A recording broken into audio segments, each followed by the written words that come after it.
small hollow in North Carolina. There have been several Bigfoot sightings. Hunters may need to be on the lookout for something other than deer when they hit the woods this week. He hadn't been spotted recently, but according to these pictures, the legendary Mothman is back. The number of UFO sightings is soaring tenfold over the past 25 years. Now, she's not talking about people. She is talking about ghosts hanging around what some say is a real-life haunted house.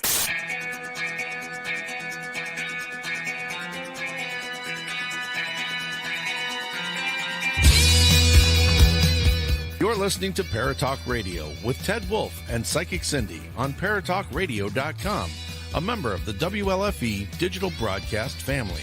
Paratalk Radio is your one-stop for all things paranormal, the unknown, and the supernatural. Join us every Monday night at 8 p.m. Eastern, 7 p.m. Central for discussions and guests on topics such as ghosts, hauntings, Bigfoot, UFOs, and more. This broadcast is rated M for mature and is intended for listeners over 16. The topics, views, and opinions expressed on our show may not necessarily reflect the views or opinions of Paratalk Radio, our hosts, or our sponsors. Now, live from J. Wolf Production Studio in Ontario, New York, here are your hosts, Ted and Cindy. Hi, everybody. Teddy, look, we're both wearing red today. Yeah. What? Oh, look at you, new T-shirt. It's like a little. Well, it's not new. It's a sweatshirt. I've had it for a while. That's good. Hi, Lovey. I miss you. I miss you too. Are you a Wonder Woman? I am a Wonder Woman. Okay. Okay, Wonder Woman. So Teddy has his own backdrop now. I'm okay. Let me look at this because I was gonna say, what is it? Oh shoot! Look at that. Yeah, my sister went out and got me a Godzilla backdrop. Wonderful. Isn't it awesome? Nice. It's awesome, Teddy. I love it so much. Yeah. I just You love it? Oh, yeah. Yes. She got me. I know you're not going to be able to see it, but to go along with it, she got me the Godzilla blanket from 1985. Oh my gosh! No, I can totally see it, Lovey. Isn't that awesome? It is awesome. That's so great. Want to know what I got for Christmas? What'd you get for Christmas? Well, you know we celebrate Yule. Yep. So this is what winter solstice for some people that don't understand. Yes. So you guys went live while I was last Monday, which is Yule for me. So I had to celebrate with my family. So this is what I got for my Yule present. Your eyes. They're beautiful. Yeah. Do you love them? Yes, they're beautiful. I did it myself, Teddy. Really? I did. Wow. Oh, no, isn't that paranormal? This is not paranormal, but it looks like I have spider eyes. Does that count? Oh, no, they look great. Look like spider eyes. Oh, so we gotta say, so let's see, we got Holly. Yay. She says hello. Hi. There's Robert. I love these new things here. These things are awesome. Oh, wow. The new drop downs. Yes, that's fun. It doesn't take up so much, I guess, huh? Yeah. I haven't gone live since last, so I didn't do my Just Cindy show on Christmas Eve. Oh, Happy New Year, Holly. Oh, Happy New Year. Hi, Robert. Thanks, Holly. I Hi, appreciate Tom. it. There's Tom. Hey, Tom. Hi, Michelle Millions. She wishes she had millions. You're like Michelle Millions. She wishes. Listen, Millions. She was cyberpunk and ripped someone else's eyes out for transplanting. That's right. You know how I play, boy. What? Oh, there's my niece Piper. Hi, Piper. I know. She's so cute. There's Dominic. Hi, Hello, Dom. Dominic. I'll be seeing Dom later. Cindy is always beautiful anyways. You don't need the extra eyelashes. But if they make you happy, then it's They totally are awesome. making me happy. So I don't that's have to what put mascara on. you're getting tips from the drag closet, right? From Jade and those guys, you know. Oh gosh. Yeah, they're awesome, guys. You guys should be checking them out. Their They're show is amazing. so fun. They're So amazing. fun. Absolutely. I see you hung up the background. Mom got you. Yep, I did. So you got to tell her you saw it. Dominic says, she truly is. You truly are beautiful, he says. Aw, you guys. And Kristen Holmes. I'm Hi, surprised Kristen. she hasn't put on there my first time here. Yeah. Kristen, it's your first time here, isn't it? Kristen, I had so much fun. I wish we could have seen each other again this year in Chicago for Pokemon Go Fest, but they didn't have it, so we couldn't go because of COVID. So Hi, I want to say hi to Gregory Nichols. He's also watching. I see that. Helen Wright Barkley is watching. And who, Barkley? Helen Barkley. Oh, Helen. Hi, Helen. Yeah. Alicia Starr is there. Oh, hi, Alicia. I love her last name. Yeah. So that's awesome. So what does she say here? She goes, "Hi, Cindy. I'm Irish. We don't have eyelashes." Oh my gosh, listen, it is Lashify. If you go onto Instagram or even Facebook and look up Lashify, Lashify, girl, I'm telling you, it is amazing. Like I have decent eyelashes, but you just cannot see them unless I put something on them. And I like to go makeupless. I do have some powder on. I have a Did you see Tom's comment? Oh, yeah, this is my first time here. Yeah, that's the ticket. That's the ticket. You know that's from, right? It's hey. From SNL. Joe Chase from Rochester. Go Bills. Hi, Joe Chase from Rochester. Go Bills. That's right. Yes. That's right. Cool Godzilla Teddy. Thank you. Actually, behind that is Godzilla, 2 shelves full of Godzilla stuff.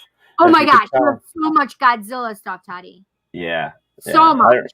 Hi, Robert White from Barry. Barry's in, apparently. He's saying hi to everybody. Let's see. What do we got here? Holly says... I am going to be able to ours drink are white. on You here, can't right? see them. You can drink, yeah. Oh, okay, good. I mean, not alcoholic drinks, because we know I don't drink anyway. Yeah. I would say go Eagles, but that is a moot point. That is absolutely true. Mm-hmm. These days, anyways. Yeah. Kristen, here she goes. This is my first time here. There she goes. Well, because we told her to say it, basically. Yeah. Hey, Christopher, how are you, buddy? He says, hey, guys. Hi, Christopher. All right, so, we have to talk about a couple things before we get started here. All right. One is, Cindy, I miss you, poo-poo. Teddy poo-poo. You weren't here with us last week. We had Jen I missed for you. it. I felt terrible. But it was fun. You had to do your thing, man. It was your religious time to go and do what you had to do. Yeah. So we're good with that. Familia. Right. But what happened is Paratalkradio is now streaming live on a Roku TV channel. I know. Listen, I can find it on my Roku. The Cutting Edge. So, guys, the easiest part about this is, like, if you have Roku, and I found out that Roku is free on your mobile phone. Did you know that? No. Yeah, it's free on your phone. Yeah. Dang so there's no reason they can't watch us now. Right. So, but if you have Roku, I found out that if you have a PS4, you can go there and go on your internet, which is the www thing, and you can go on there and put in the Roku, and you can actually find us there. Nice. Which is really cool. Ooh, that's crazy. Yeah. So there's a lot of, so that's cool. But cuttingedgenetwork.com, check them out. But what I want to kind of explain to you real quick, it's so easy to get the channel on your Roku, and it's free. Okay, I need to know how to do that. All you do is go over, get into your cutting or your Roku, and add the channel, and just add Cutting Edge Network or Cutting Edge TV. That's it. You just go in and add. It's that easy. I didn't know how to do it, and I'm gonna figure it out though. Yeah, we'll figure I it have out. a Roku So, TV. I watched it the other night off my PS4, so it was great. So, and what's really cool about it is that a mass majority of the shows on WLFE are going over and going to be on there as well. And Cindy, what? You have a spot. They actually have a spot for you, so you can go over. When is my spot? Well, it's your normal time. Yay! But I'll talk to you about that off. Whatever. Yeah. Let's see what we got. Hey, T. Roy, how are you? Hi, T. Roy. Also, is Roku part of the Godzilla universe? No, it's not. Unfortunately. What does that mean? He was just being a smart butt. That's all. Oh. Tom Nally, I'm not on Roku, but you can find me on YouTube. Yes, we know, Tom. We know, Tom. Robert White says, "Free world or USA?" That I can't tell you. I'm pretty sure it's free everywhere. Yeah. Kristen, I gotta take my glasses off because I either have to. It's so funny. It is so easy. A caveman can do it. The Roku app. Isn't that the Geico ad? Okay, I'm gonna share this out. T-Roy says, "I'm good. You guys don't forget to check out T-Roy's show. T-Roy's show is Everything Yet Nothing, which is going to be cool. I see our guest just popped in the back. And we've got He's in the green room too. Genevieve is the creepy parlor. Oh, can't wait. Tomorrow at 7:00. The creepy parlor. Yeah. Well, I'm sorry, Genevieve. I don't get to see it. I have to catch it afterwards because that's when I'm live. I like this because I like viewing the old-fashioned way, using a desktop computer with a 19-inch wide screen. That way I can see what Cindy is drinking and eating more clearly. I can't eat anymore. I have my water right now, and I do have my drinks. Oh my God! Hello, Jessica Maynard. Sparkling water. You. So tonight is going to be fun. Tonight, we had a change in program from our original guest that was going to be here. And we kind of got a guy that bailed us out. I mean, we were in a sinking ship, and he just bailed us right. He brought the buckets and everything, and just started He brought the water out so we could, so much, too. Oh, it's your cousin's birthday today. Oh, well, happy birthday! Listen, please don't talk about food. I haven't eaten yet. I haven't eaten since like 2:00 this morning. Honey, you need to eat. You should have ate. Yeah, but I'm trying to fast a little bit. So my body. Okay. But I'm hungry. And then I'm like, well, if I do my fast like I want to do a 3-day fast. If I do my fast like I really want to, it'll end on freaking Thursday, which is New Year's Eve. Look at this. So believe it or not, that's had to be Rob. He put it up there. It says, "Hey guys, you are free on Roku in the following regions. We are free in France, Chile, Ireland, Honduras, Nicaragua. Nicaragua, rest of the world, United Kingdom, Guatemala, Argentina, Estados Unidos, El Salvador, Costa Rica, Brazil, Canada, Peru, Panama, Mexico, Colombia." Man, grazie. That was Spanish and Italian. There you go. Muy bien, grazie. So I got about 1 minute here. I need to our guest tonight is somebody that I've known for a long time. It's someone that's regularly on Cindy's program. He's my friend. I love him so much. When I met the guy, he had the coolest hat. Yes. I want to ask you something. Was Doc at the very first? I think it was first or second. It was in Nashville's up in Henrietta, one of the two. I freaking knew I had seen him and met him before, and I thought it was the psychic fairs, but something came to me a couple days ago, and I forgot to tell Doc about it, which is I can swear, like all of a sudden I got a vision of seeing him at Winter Parafest. No, he was there. Yes, because I was really cool. We did steampunk hat with the big goggles. It was freaking cool. We did 2 at Nashville's, right? Yeah, I think so. I think it was only 2 at Nashville. Okay, so I ran over my minute. Thanks, Cindy. Anyway. All right. So before we get going, I'd like to read the bio. You know how that works here. Kind of give you a little bit of who the gentleman is, our guest tonight. He's sitting back there all nice and relaxed, waiting on us here. You know, big smile on his face. So Dr. Mystical is our guest this evening. Dr. Mystical! He's doing this. Anyways, Dr. Mystical is a magic and tarot content creator with weekly video content, including live stream tarot readings. Yeah. He's a practicing medium, Reiki master, card reader. Does he read like credit cards? No, sorry, I was just trying to be funny. And paranormal investigator. He takes the credit card, though. I know that. Card reader, paranormal investigator. You can find him on YouTube, Facebook, Instagram, Twitch, all at Dr. Mystical. So, are you guys ready? Are we ready? Here we go. Oh, Chris, thank you so much for stopping by, honey. I'm here. I'm here, everybody. Yeah. Oh. Am I getting any feedback? I don't know. I'll give you some feedback. What do you need to feedback on? She should wear her in-ears. She's terrible at it. Yeah. Oh, She should also probably have something to eat. That's what I thought, you know. So, but yeah, Absolutely. So, you know what, Doc, I want to thank you for coming up and saving us, you know. Oh, man. You're doing me a favor. I'm glad to be here. It's paired with this one right now. So, can I unpair it with this one? but actually, Holly just put in here. She says she says he's awesome. I watch him often. Oh, well, thank you, Holly. Yeah, cool. Yeah. What's Robert saying here? Not to be confused with Mr. Mysterio. Yeah, I don't know, That's who's Mr. Mysterio? Okay, so Doc, All do right.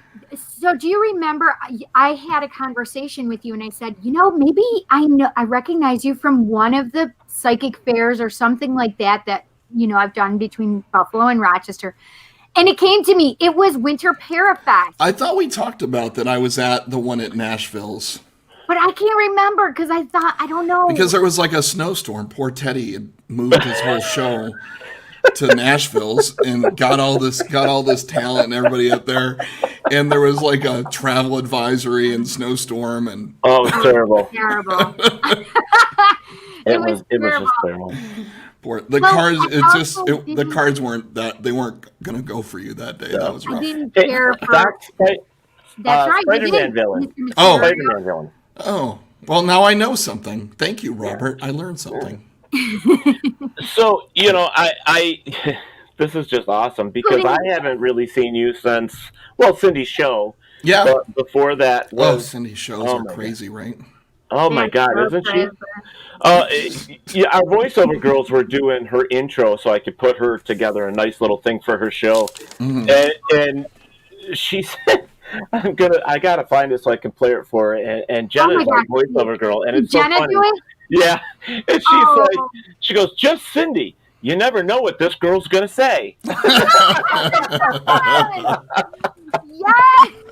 so truthful too, right, Doc? That is true. So Cindy, my sister's in here saying, "What's up, Buttercup?" Wait, who is saying that? My sister. Oh, hey, Tina. What's up, Buttercup? Yeah. What's up, girl?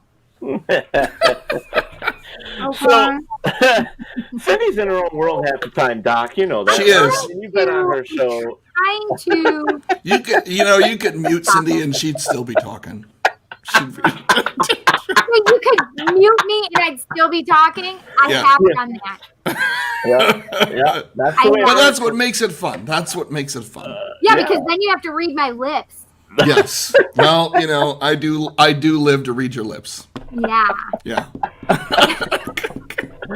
Oh my goodness. So, you know, I want to make sure that I tell people that are watching here that you can definitely put your questions in there. We'll get them to Doc and to Cindy or to me, whichever you got. Also, now that we're on Roku and we're now on TV streaming live, like right now. That's right now. Oh my God, it's amazing. We do have to start taking regular breaks and commercial breaks the way they're supposed to be done. So you're going to see the top of every half hour there will be a break. So you have time to go potty. And that's good. So, yeah. So with all that coffee, that's why it's tea. It's cinnamon it's spiced tea. I don't know. It's some sort of Wegmans tea that I got when I was at Wegmans. He's like, I don't know. Because I drove 8 hours to get to a Wegmans, and so I was just going to buy all of the Wegmans things. Come on, don't you miss Wegmans freaking being I miss anybody with an IQ north of 27. And yes, Wegmans. So true. It is the truth. I'm sure if, I'm sure if you have reasons to be here. See, one thing you got to notice about Doc is he's got that mustache, that little curl. Yeah. Well, sometimes you need handlebars. You gotta. So that would be like a paranormal investigator's tool right there. So if something starts to happen and you can't see it, they straighten out. That's right. Right. It is. It's dowsing rods, basically, just on your face. They twist down and. They like flap around. They have been known to flap around. I probably would have to run in that case and scenario, Doc. I'd be like, ah! I'd be like, ah! What's going on here? Teddy, you're not too far off the handlebar mustache. You could get there. Yeah, I guess I could. I got these black marks coming in, though. I don't know what the hell those are. It's probably called some goddamn sleep. Oh, okay, fine. Well, wow, she knows how to cut off the fun part and just. Well, it's been fun, yo. Hey, we'll be here till Thursday. Try the wheel. That's right, mood killer. He doesn't sleep very much for fun. I don't sleep only, but maybe 2 or 3 hours a day. That's it. Right. My point exactly. I gotcha. So, guys, I know you're asking in the chat room. Roku, on your Roku, it is the Cutting Edge Network or Cutting Edge TV. So if you go over and add the channel, that's where you'll find us. You can find a lot of our shows going over there. In fact, Inside the Dry Closet's going. Where's My Sage is going. Everybody will pretty much be going over there eventually. But, one step at a time. I gotta put this back here with my computer. Stick it in there. It's in there. Oh, okay. It'll fall out of my ear hole, though. Sometimes that happens. Yeah. All right, so let's get into Doc here a little bit. So our fans, so the people that are watching are like, is the show going to go anywhere? Yeah. No, it never does. It's just going to be Cindy and I flirting for the next hour. That's right. There you go. Teddy just going, what the heck is going on here? Right. I might as well just get some Cheetos and watch TV. I mean, because it's just that that gif of Michael Jackson just eating the popcorn. That's yes. Oh my God, that is hysterical from the Thriller video. Yeah. That's my standard meeting response gif. Yeah. I love it so much. Cindy, since you know Doc, you've been having him on your show a lot, so you probably know more about him than I do at this point. But I'm going to ask him. Who is he? Yeah. I want to ask some simple questions because it says here you do magic. So like sleight of hand magic or what kind of magic? Magic with a K magic. So yes, I see that. It's magic. I had to be smart. I wish I could do sleight of hand magic. The truth of the matter is as long as I've been slinging cards, I really can't even shuffle that well. So I fluff and shuffle at least 3 times a night. Well, you know what I find is funny is those guys all the time too. Yes, you do. Those guys that have the cards and they're able to throw them into wood and everything else. It's crazy. That's amazing. That's how I shuffle a new deck. I do the same. I have my little one go throw them around. He chases them up and. Thank you, Joe. Really? Are you being serious? Yeah. That's fine. Oh, I that's throw them all over the hilarious. living room, and he stacks them up and reorders them for me. Isn't that's that, so cute. we used to do that when we were a kid. What was it? Oh, 52 pickup. card pick, yeah. 78. It's 78 card pickup. We're some Yeah, and varsities. sometimes if it's an oracle deck, it could be only like 40. Yeah, it's like a intramural. Yeah. Yeah. So, all right. So let's talk about your magic then. Let's talk about magic. What do you want to know about magic? So Let's talk about some now, magic. since we're a paranormal show, which pretty much covers every genre of the unknown, the mystical, all that stuff. So why don't we run into it? So magic. Now, is this magic followed with? Is it within like a religion, a faith, or? No, I'm more I'm kind of more almost a chaos type magician, right? So I'm just eclectic. I'm picking up different bits of magic that are interesting to me, and I'm putting them together into my own practice. And a lot of this started when I started working with a divination system called the 40 Servants, which was built by Tommy Kelly from Adventures in Woo Woo, and Tommy's fantastic. He's just a great, generous spirit and just a wonderful artist and creator.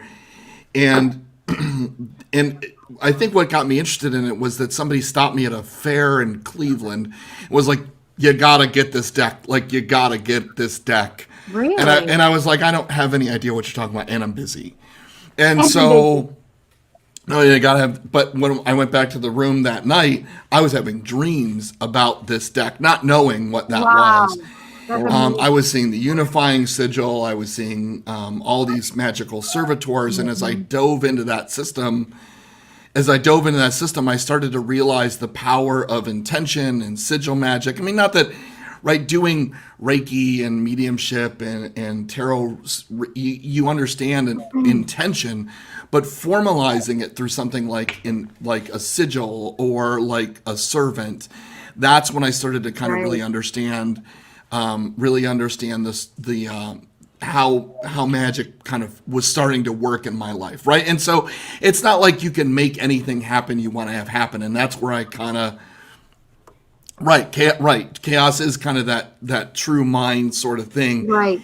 and so that's kind of where I started getting into more. It's more of intention setting magic and using magic to increase the odds that something you want to have happen will happen, right? So a lot of people are like, I don't want to do any of the work. I just want to cast a spell. I want to have a magic satchel, put some blood or other body fluid in it, and then just sit back and let the universe take over. And I, well, at least for me, like that just seems kind of like cheating the system, right? No, we can use our blood. No, that's fine. I'm just saying. I mean, not other people's blood, just your own blood. Yeah, I mean, as long as you're harvesting it ethically. And especially if it's your own menstrual blood. That's some serious magic. Freaking heavy, serious magic. Serious magic, yeah. Well, there's other magic that goes along with that has bodily fluids that you can use as well. You can use all of, yes, you can use all of it. Cindy. Cindy, we're on television. Well, sometimes you have to explain. Let's just say other oh my God. bodily fluid. And so, right. And so, and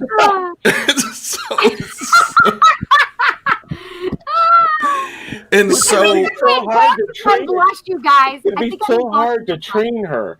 Right, yes. What are you going to learn? I know. Doc, it's like that chair that you see in a lion's cage and a whip. I mean, that's literally what you need with her.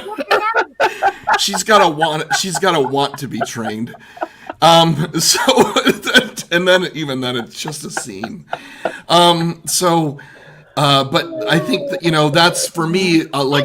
I talk to a lot of people who might not understand magic, and they think, oh, magic's just, you're casting a spell on someone to get them to fall in love, and they've fallen in that whole fairy tale, in the kind of contemporary fairy tale Hollywoodization. But if it was that magic is just, I think magic is, for me, it's all small magic, right? It's just increasing the odds of something happen, but I'm still going to do the work, right? So when I sold my house, I used sigils to sell the house, but I still cleaned the house. I still painted what needed to be painted, kept the yard going. I mean, it didn't need to. It only took 24 hours, less than 24 hours in a slow market. But that's the sigil magic, right? That's the first person who walked through the door. To me, that increased the odds. Right. Cool. All right, so that's cool. We're going to come back. We got to take a quick break. Breaks. Got to take a break. These commercials right now, they only run a couple minutes, so take a second, do what you need to do.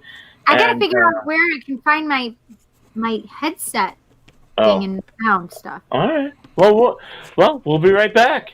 Don't go anywhere, guys.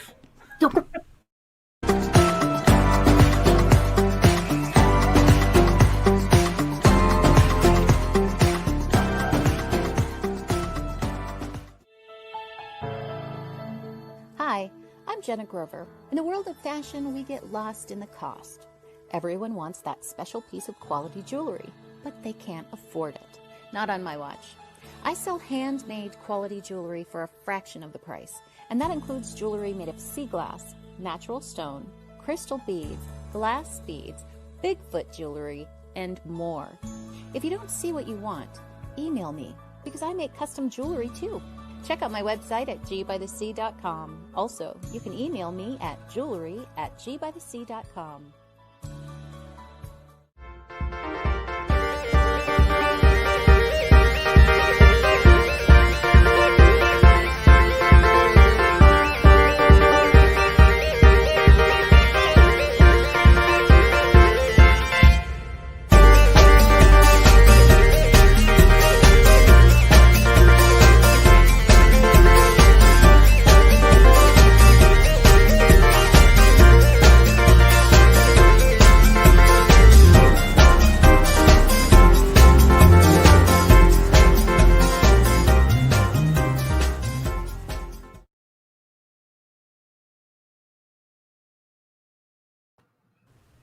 All right, there you go, guys. Painless.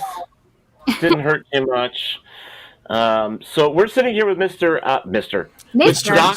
Doctor. I He's a heard real that. doctor. Dr. Mystical. So, Doc, we should tell people where you're from. Like, where are you, Well, basically? he's from up here in New York. Well, he is from the Rochester area, though, originally, right? Well, Buffalo area, right. So Western New York, Buffalo for a long time, and then I relocated to Central Florida. So you're out of the snow. Yeah, which is America's wing. What is that? A wing? A wing. What does that mean? America. No, I mean... You don't want to know. I don't want to know? Okay. It was nice for a while, and then it got really stupid. Okay. Yeah. Really stupid. Yeah. Maybe it's just this part of Florida. Maybe it's just what, Doc? Maybe it's just this part of Florida. I don't know. Well, which part is it? Yeah, but you know what? His Christmas tree looks awesome behind him. Doesn't it? That's because there's no Christmas trees, live trees that are worth anything within a 3-hour drive of mine. Is it real or is it? I use fake too. I think it's so much easier so we're not killing trees. I'd rather do fake tree. I don't want to kill a tree just for my own use for a couple weeks out of the year. Oh, you get a couple weeks out of it? Man, I get a couple days. That's exactly right. That's like, and the old trick of putting aspirin in your water. Oh, that's just frustrating. Listen, you have to talk to your trees, people. I don't know what you're talking about. Not when they're dying. You cut them off. Why would you talk to it if it's dying? All it's going to say to you is... I know, but you still talk to it and tell it Ted's clearly a hospice person. Ted does a lot of crossovers. He's like, why talk to them? They're going anyway. That is terrible, Doc. That's terrible. That's terrible. But hysterical. Come on. My God. Oh, shoot. That's funny. Okay. So basically, we're talking about the magic, and Magic. I was going to come back and say that there's a lot of things like, being in paganism itself and using magic, whether you follow a religious order or not. There's a lot of I can't even talk. There's a lot of things in there that people just misunderstand, and like what you were saying earlier, it's like, oh, you do magic, then what? You make people fall in love, and it's like, well, first off, there's something called free will, and it's something that we can't, yeah, right. Yeah, I think. I mean, you can manipulate free will, but that doesn't work for you, right? I mean, there's the whole notion of that, right? I mean, we were all young once. We had our free will manipulated by one or two people. Oh yeah, that's true. Yeah. That's funny, but I think it's amazing that how many people now today, the paganism and faith as it goes is huge these days. Right. I mean, there are people that you ask them what their faith is today, and a lot of them are saying, at least a good portion of them are now saying, well, I'm pagan. Right. And it's getting back to the old ways. That's the way it was in the beginning, Right. I mean, and I think certainly, I think spiritualism, paganism, witchcraft has grown certainly like generationally. So like the millennial generation and the generation after millennials. And it's funny because I'm seeing a lot of but it's Gen Z, isn't it? Gen Z. Yeah. So there's a lot. There's just a lot more. There's just a lot more interest in it. And then I was just reading an article not too long ago, and I wish I could remember where it was, but CNN maybe. But it was talking about how spiritualism has seen a huge increase since March of this year, right? With the shutdown, people are starting to realize and understanding. Yeah. Well, I found it's like lately I've actually talked to a few people that have brought back the old ways, the Druid ways. It's amazing. Oh, that's so funny. I just picked up some Druid stuff from Etsy, to start working back into, because there was a book I read, and you may know the book. I can't find it. It's upstairs in one of my bookshelves called Monsters, and it was written by a Druid. Oh, interesting. But I can't remember the name of it. And if you search monsters, you might as well just give up. You're not gonna. You're never gonna find that book. It's a billion years old, and but it was written by a Druid, and that sort of that I have an interest in kind of getting back to nature. I've been missing. It seems odd to live in Florida and say you miss nature, but it's unless you like palmettos and palm trees and palm things and fern things. Well, if I remember correctly, because I've been to Florida several hundred times, and it's like places that we stayed, especially motels. Some were pretty low-base motels, but they have. Listen. Well, let me finish. Now, what I think is funny is like there was always these little gecko type things crawling around the walls and in the bathroom. Yeah, lizards. Yeah, lizards. And shoot, the bathroom, the one place we stayed in, I swear to you, I had the NASCAR race of roaches running around my floor in the bathroom in there. That was paranormal. Those little suckers were talking. Oh, get ready, go! When I first moved here, the lizards were an interesting because I walk everywhere, and so they're just all camped out on the sidewalk. And as you walk, they just eventually you just learn to ignore them. Yeah. And then you're like, oh, I stepped on one. Ooh. Yeah, well, see, Dominic is in Florida too, and he says he can't wait to leave Florida. Me either, Dominic. If I'm not ahead of you, I'll be right behind you. Listen, so they have these things. They say they're called palmetto bugs. Oh, they are just big A cockroaches that are like 2 inches long, 1 inch wide, and they fly. Yeah, they do. That's super fun. I don't want them. You guys can keep them. They look like a cockroach that can fly. Yeah. It's like the worst of everything. It is. Tom's like, I can't even hang in water. Everything wants to kill you. Yeah, right. We just saw an alligator today. I was taking my daughter to lunch, and as we were driving down the road. She goes, "Oh, there's an alligator. Oh, there's a guy fishing." Like, oh God, that sounds terrifying. Yeah. Well, Australia has the same problem. They have all those geckos and all that stuff. The geckos, I don't mind. I don't mind the geckos. geckos. The big tarantulas and stuff like that. I was like, How about the banana? The banana We're not talking spiders. about spiders. I can't talk about spiders. The banana spiders are terrifying. That's all right. All right, so let's move on. We were talking about magic. Where did we go wrong? Talking about Florida. That's what. Where did we go wrong? Yeah, we turned left at Tallahassee and screwed it up. Yeah. So, but I think this year, I think a lot of people are starting to realize that they're coming back to that sort of paganism work and spiritual work and. And tarot and mediumship and spirituality and intuit. And, I think Cindy probably knows too, even just my show has grown over the last year, right? Exponentially. And that seems to track with other content creators that I've seen and worked with that they're seeing an increase over the year. Because, and Ted, you probably do with this show, right? I'm done binge watching everything on the internet. Not me. I just watched The Queen's Gambit. And before that, I watched on Netflix. What the heck is that one? Bridgerton. I love both of them. Yeah, I've gotten on. I should have never gotten it. I should have never figured it out. But I've got my PS4. Figured out how to get on the internet, how to do all this stuff. So now I'm binge watching so many things from Netflix. Oh, you're just catching up. Oh yeah. I've been binge watching. I hit July and I was just done. I was like, all right, the internet sucks now. No, I am watching right now. I am watching every Dean Martin celebrity roast I can find. You're funny. You're on the B side of this album, buddy. They were so much fun, though, Doc. Some of it is so hilarious, and the names, like Phyllis Diller, Rich Little. Gosh, these names are kind of like, oh my gosh. People you don't see anymore. But. We have people in the chat probably going, who are those people? Mm-hmm. What are you talking about? I don't understand. Yeah, I'm sure. Those are true comedians, my friends. So let's talk about your tarot stuff. So you've been doing tarot for a long time.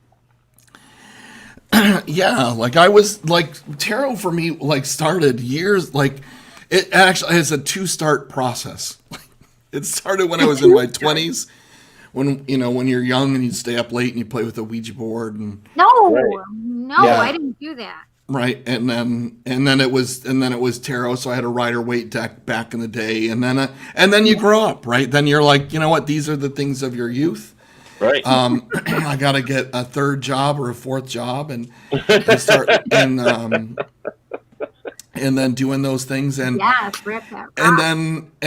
I picked it up. So after I went through some mediumship work, I picked up tarot.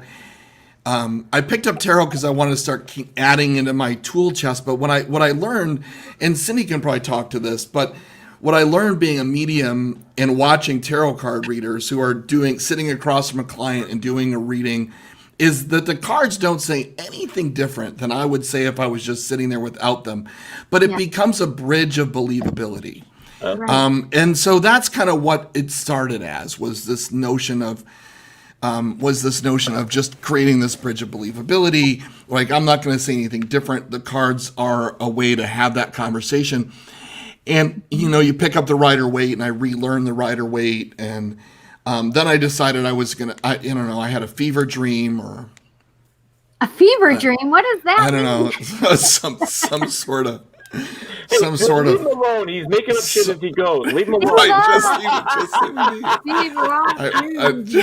and I woke up in the middle of the night and had a Dr. Mystical moment, and that's when I started to collect odd decks of cards, things that were just a little bit out of the norm, things that people might not have seen, because everybody's seen the Rider-Waite. And so if I was going to sit there and read tarot, why sit across from me? Apart from you mentioned the top hat and goggles and bar mustache. So there's lots of reasons to sit across from me. But good readings. That's right. That's why. That's But right. there's so many different sets, like there's so many different types of tarot cards out there, and it's like I know from the past myself that you have to let the cards call out to you. That's what we were always told, back in the day. But you could collect them. I mean, Cindy's got a good collection of them behind her there somewhere. But Yeah.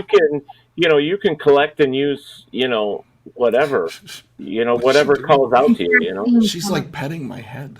I know. Like, I was trying to get my camera to not be so dark right there because it'll adjust.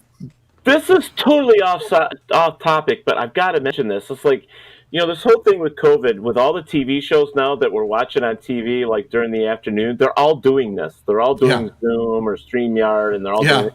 And it's like, we've been doing this for like 5 years, and it's like, I look at their shows and I'm like, why are they doing that? Right. It's like, we've been doing this for 5 years. Like, oh, wait a minute, because we're pros. We've been doing it so long. We know what we're doing.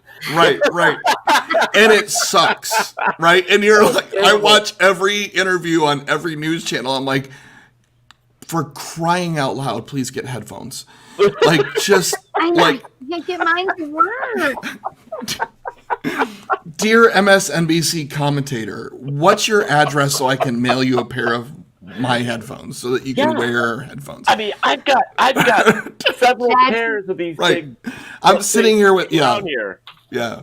And the only reason I'm using these is because I can't find my wireless ones. And I don't have find my AirPods button. Well, I wanted to. I'm using this tonight for the first time because I wanted to try it. I wanted to see how it works with my voice, see if it's full, if you guys can hear me okay. I figured I'd try it this way. Yeah. And I have like, you can't see it. I gotta move. I just upgraded my microphone not too long ago. Cindy knows I upgraded my microphone. So you got a big one there now. Yeah, I got a Rode NT USB because it gets the nice, rich, bassy tones in my voice. Yeah, I got this thing, and it's like I want to get rid of it. I think I don't know. I've got to figure it out. It's not working the way it's supposed to, and could be the guy that's running it. Yeah, could be. Yeah, like a short between the chair and the desk. And there, and that was like the Snowball was the one I had for 15 years. It finally just kind of shit the bed on me for some reason. Yeah. Sorry, just put the bet on me. That's okay. And what's funny about this, and going back to there again, it's like this ADD stuff has got to go. But anyways, it's like, it does remind me of Hollywood Squares. Yeah. It's like, oh my She muted God, herself. Brady Bunch. I did. I told you I'd forget. Oh my goodness. The Brady Bunch was the first Zoom. Kristen's right. Kristen's in the chat saying that was the first Zoom. Yeah. Right. Cindy's blinded by the light. Yeah. So Revved up like a deuce by the runner in the night. Blinded by the light. She has a studio audience too. She's one of the things I like about having Cindy on the show is she is so random. Yeah. If there's a lull. Robert said it. Yeah. Yay, Cindy, she's blinded by the light. She can feel she can fill gaps. I definitely can feel gaps. Oh my gosh, she's awesome. So now we're talking about tarot. Like, there is so many of them. I mean, you can find these tarot. Some of them are round. Some of them. I can't even bring one out that I want to bring out because I'm in trouble. Yeah, but there are so many different times. Like, what did you do, Doc? How did you pick yours out? Did you just order a set and just say, well, I'm going to use them, learn how to do them, or did you let them? Yeah, I mean, I learned on the Rider-Waite because if you're going to learn any tarot system. If you're interested in the art of tarot, Light Seers Tarot, if you're interested in any tarot system, understanding the Rider-Waite will go a long way. I never had Rider-Waite though, Doc. No? I've never had a Rider-Waite. You're the exception that proves the rule. And I know a lot of people that started with a different deck. They went the whole, it spoke to me route, but it sits on their shelf. They don't really use it the way that they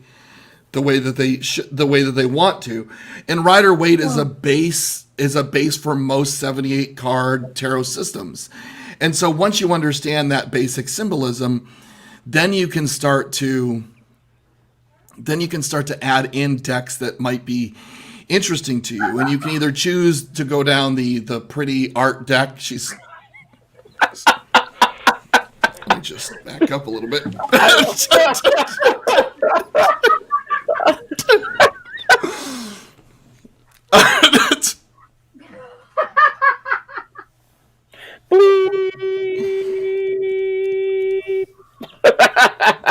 She's back.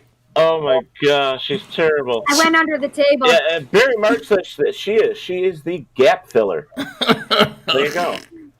There you go. I am the bright ray of sunshine in your days.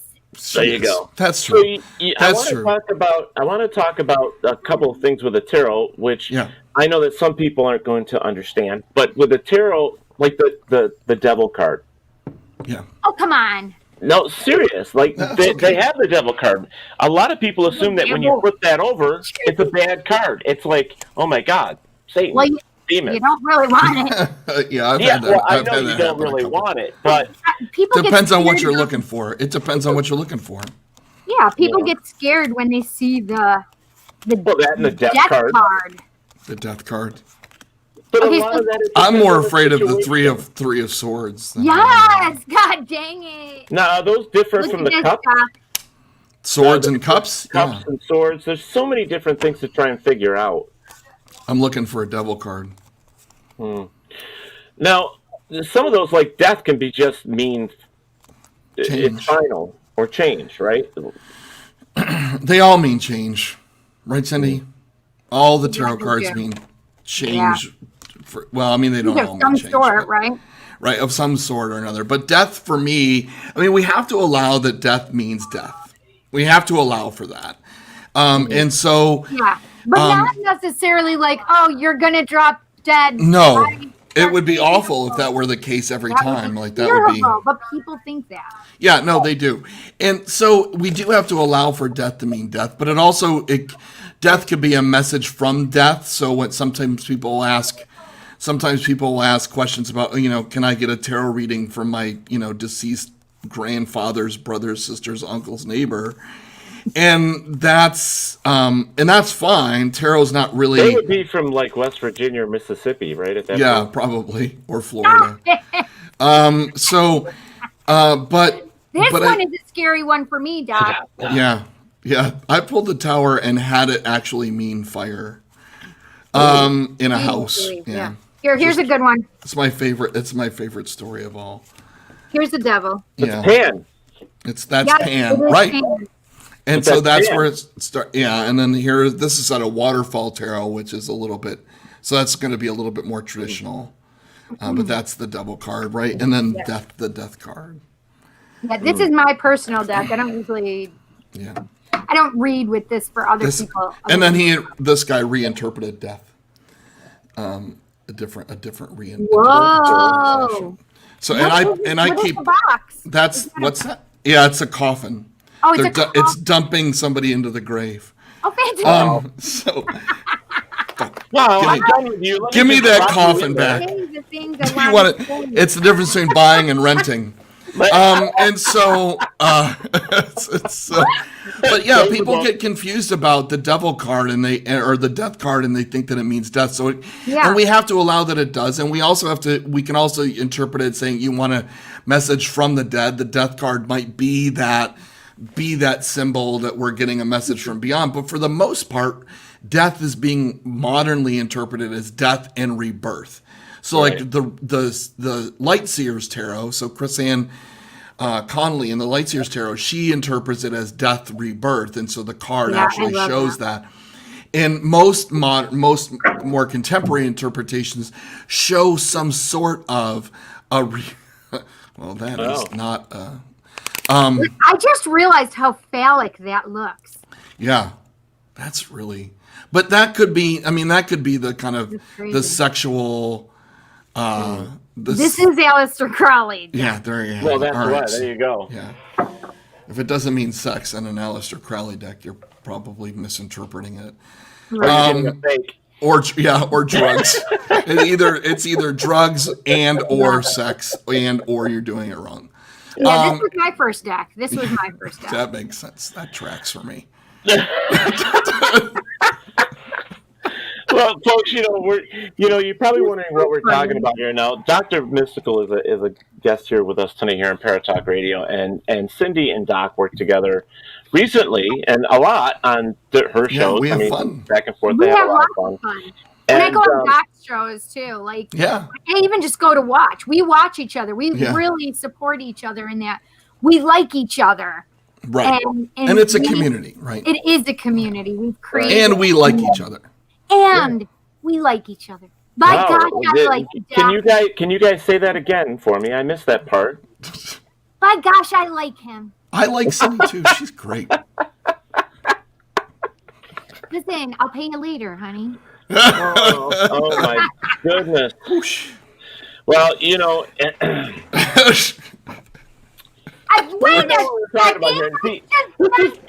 This is what most people don't understand about Paratalk Radio, is that this is not one of your normal boring shows, because we are not that way. We've never been that way. He's got to reintroduce the show. I have to. It's like if you've never seen us, you're getting a taste of Paratalk Radio the way it really is. We try to stay focused on paranormal, but we all have ADD, and that's right. If you're in the world of supernatural, paranormal, metaphysical, whatever you do, the majority of us, I would say 85 to 90% of us have ADD. That's a fact. Well, this is the thing, is it actually goes along I have a theory, which is that people that have ADD, ADHD, that are on the spectrum of autism, we have higher vibrational energies anyway. And so it's just easier for us to reach spirit and to have those extrasensory perceptions. There you go. Yeah, I'd agree with that. Gregory? So we're talking about the death card. Yeah. So most of the time, what the death card means is think about it like closing a book. But it's big. It's a big closing. It's not like your Monday is now dead, unless Monday was a particularly terrible day. In which case, right, it is that sort of kind of the end of a thing, and that being allowed to rebirth or allow for something to be reborn from it. Right. So and I think part of how that's the more contemporary the interpretation of it, but I think the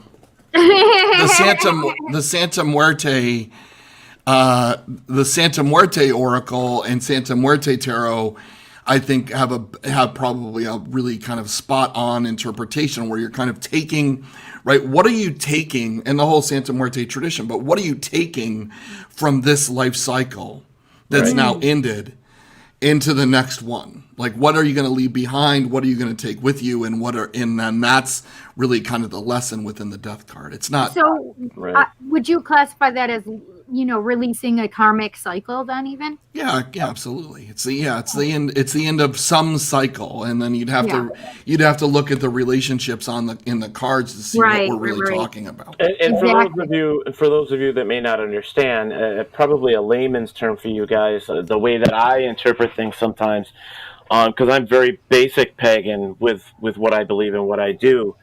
If you think about a wildfire and how it goes through and it destroys everything and burns everything up, people think that that's final. They think it's dead, it's done, that there's no more. And it's not that way, because the way life works and the way energy and everything around us works, you're going to find that things start to grow again.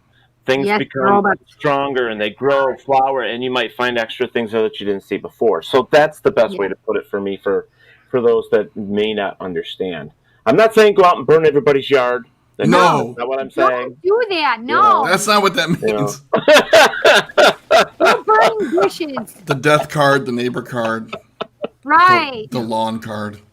Right. Then terrible.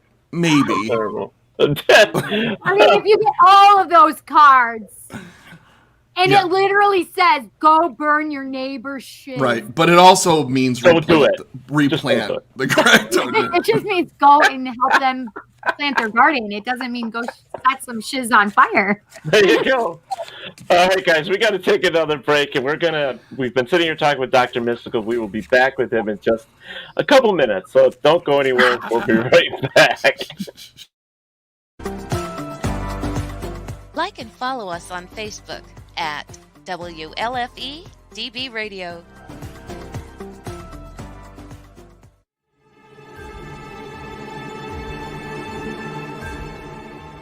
Welcome to the Creepy Parlor, where we delve into the dark side with an undercurrent of light-hearted fun. Our discussions will explore gothic, macabre, or creepy topics. The first Tuesday of every month, we will host a haunted happy hour where you can join us for a group conversation that focuses on ghosts, weird events, urban legends, and more. Here at the Creepy Parlor, our subject matter may be spooky, but our spirits are high. You can catch the Creepy Parlor every Tuesday at 7 p.m. Eastern, only on WLFE DB Radio.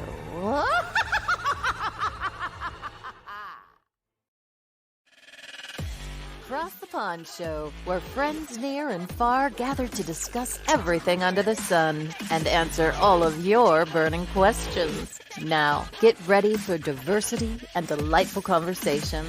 Join us every Sunday at 4 p.m. Eastern, 9 p.m. UK time.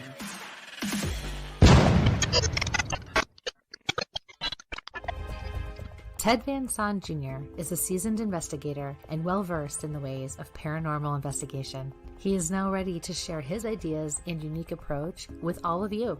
Flashlight, recorder, and comfortable shoes. Hit the ground running as you follow this easy step-by-step guide to a fun and thorough paranormal investigation, perfect for first-time and lightly seasoned investigators. Think outside the paranormal box. Learn all about the technology and techniques used back in the early days of paranormal investigation. You can find these valuable resources online at Goodreads, Barnes & Noble, Walmart, and Amazon. Get yours today.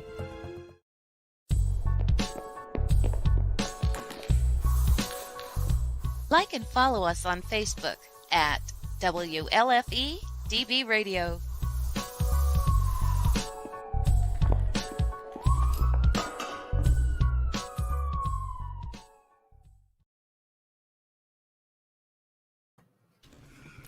Okay, so we're sitting here talking with Mr. I did it again! After the second break. Doctor. Literally, damn it! It's Mr. Dr. Mystical. Mr. Doctor. His name, he literally is a doctor. Tell him, doctor. True. It is true. I am literally a doctor. And I am also a Mr. I mean, that's where I, not to genderize myself, but that's where I am. Did you just... Real quick. Yes, he did. Real quick, we're going to go into this. Robert says if you get the Invisible John card, you are so busy you don't get seen. Aww. Invisible John just texted me before the show. I miss him so much. And he also puts up here, Tentacle Difficulties card would be a way to say wait and see if you need to wait and see.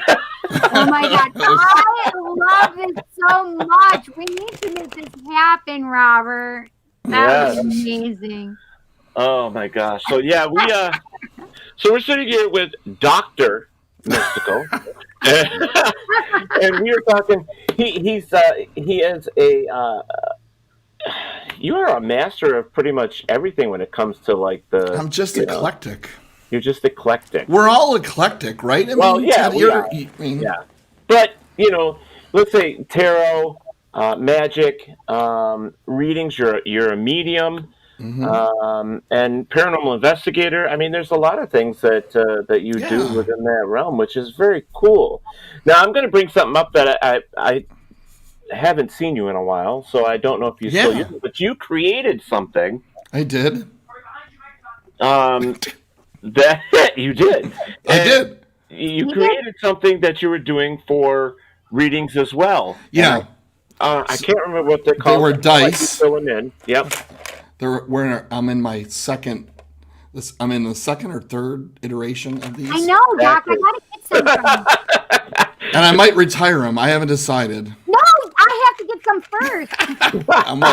I might retire them. I'm only saying that because I got my reasons, but I might turn them into something new. But they're just D6. They're just D6 dice. But now I host it all through the Game Crafter. I don't make them anymore because that was a pain.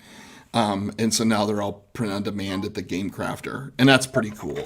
So that's just they're a good company, and then I put them in a tin because tins are fancy. Right. That's so great fancy. Game Crafter is somebody. The Game Crafter. Yep. Yeah, and you can find, if you were into Tarot and Oracle, they have some pretty interesting things in the Game Crafter. Not always great things, but interesting things. And so the 40 Servants is at the Game Crafter, and there's a lot of people do some interesting things, and that's probably when I fish one of the many decks that I'm working on. That's weird. Something just came to me. I think I dreamt about that. Me finishing a deck or the Game Crafter? No, is it GameCrafter.com maybe? Yeah, the Game Crafter. Game Crafter. Okay. I don't know. I'm gonna have to. Game Crafter. Yeah, the Game Crafter. Well, let's see what happens. Yep, thegamecrafter.com. And what are they actually called if people want to purchase them? They're Steampunk Divination Dice is what they are. They're awesome sauce. They're awesome. That's right. And you can check out the live show. Like if you want to see me read with them, check out the live show. And over the years, when I built them, I tested them with people who are card readers and mediums and tried them out here and there. Robert. And so and so they worked. And now I think over time, I'm kind of evolving my mindset, which is part of why I'm looking at runes and druid sticks and different. I mean, that's part of the reason. Awesome. It's not the only reason.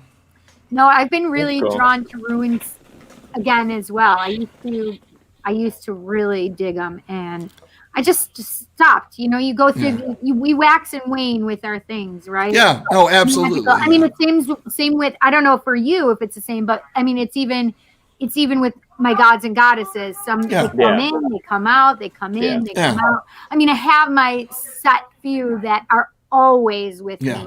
Things have seasons, right? Yes. Right. Yes. It's an ever-changing wheel, so you have to look at it that way. So that's right. That's right. Yeah, and I didn't go with traditional runes. I went with, well, I guess they are traditional, like they're 1,000 years old, but well, that's pretty old. So it's pretty traditional, but it's not the Norse. It's not within necessarily the Norse tradition. So I went with Ogham. And so the kind of the really more kind of Celtic runes. Because I'm kind of more interested in, I don't know why, because I was. Yeah, just because. Because I can be. That's right. So I picked up. I think it's really cool. I mean, you know, the way divination is today, I mean, if you look at the past, and I'm talking way back when, I mean, for the most part, it was just scrying. It was just, looking into a black, vase or bowl with water. Yep. And it's changed over the years and how things now if being a medium, it's pretty much the same thing. You don't have to look into anything, but with your psychokinesis and everything else that's happening with someone that has a gift, I mean, you can even hold on to an object and get a reading. I mean, there's just so many things out there. Psychometry. Yeah. So there's so many things out there for what mediums, witches, pagans, everybody that has a gift does. I play with my gifts though too. Doc, do you? Like if I see something or hear something really cool, like somebody does, and I'm like, oh, I wonder if I can do that. Yeah, very much. Yeah, that's very much true. And, I totally do that. I think, and I tend to go like even in my paranormal investigation, I'm using not that. Look, if it beeps or blinks or buzzes, that's wonderful. That's exciting. It's so fun. Like a Christmas tree in your hand. It is. It's very exciting. But at the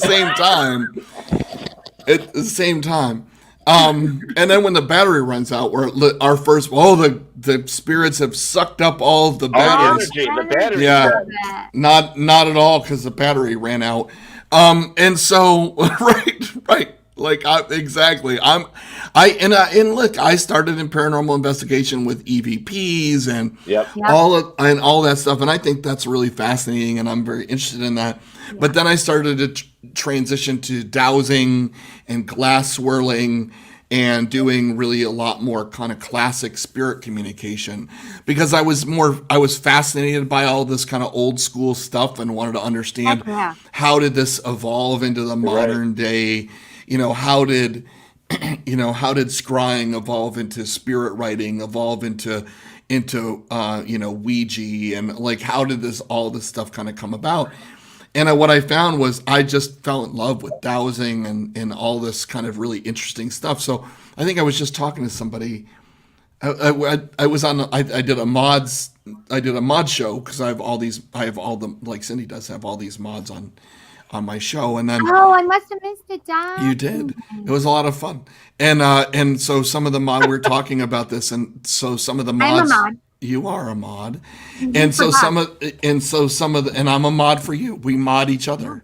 That's right. That's right. It's a mutual modding. It is a mutual modding.